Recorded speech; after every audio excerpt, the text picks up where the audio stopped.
we got to hear from government leaders, business people, policymakers from over 25 different countries. And one of the key themes that emerged was how important collaboration is to combating illicit trade. And that's both collaboration within governments between different levels, so the local level and the federal level, and also across governments, across borders. And one core component of that is data sharing, because you have to be able to know if your books aren't matched in order to identify whether something is illicit or not.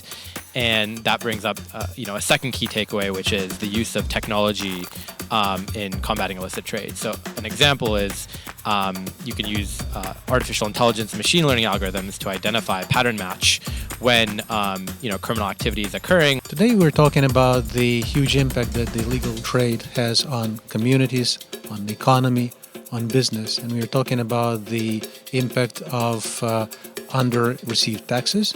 We're talking about the impact of criminalization of society, by which illegal trade penetrates to the deep fabric of society, which needs to be, of course, tackled in joint efforts by the government, by the industry, and by civil society themselves.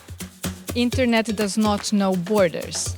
So in these terms, it is extremely easy for the illicit traders and the networks to establish websites or to register in one country, and the authorities of the other country cannot touch them.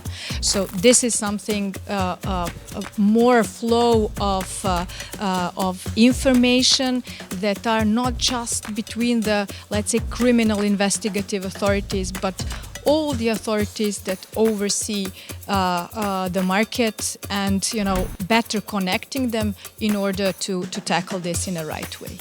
It's important to tackle illicit trade because of the consumer trust element and what goes on behind illicit trade, which I think we tend to bury our heads in the sand about.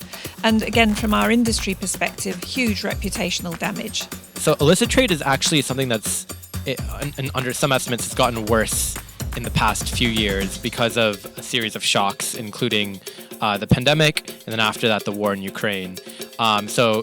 We got to see some really interesting data from the Polish Economic Institute on the size of the shadow economy in Poland, which there were years of progress where the size of the shadow economy decreased over the past decade. But then starting in 2019 till now, 2022, it's actually increased, reversed all the gains that were made over the previous decade. And some of the reasons why are when there are supply chain disruptions, as there were during COVID, and the price of a lot of goods goes up, that increases the opportunity for illicit behavior to occur, for criminal networks to capture that value. I think the other thing that was tackled well today was the part of the consumer in this. I think the study showed that a lot of consumers are willing participants in buying counterfeit products. But maybe if they understood the absolute reality behind what happens to the money that they spend on counterfeit products, that wouldn't be the case. And I think we all have a responsibility to communicate on that.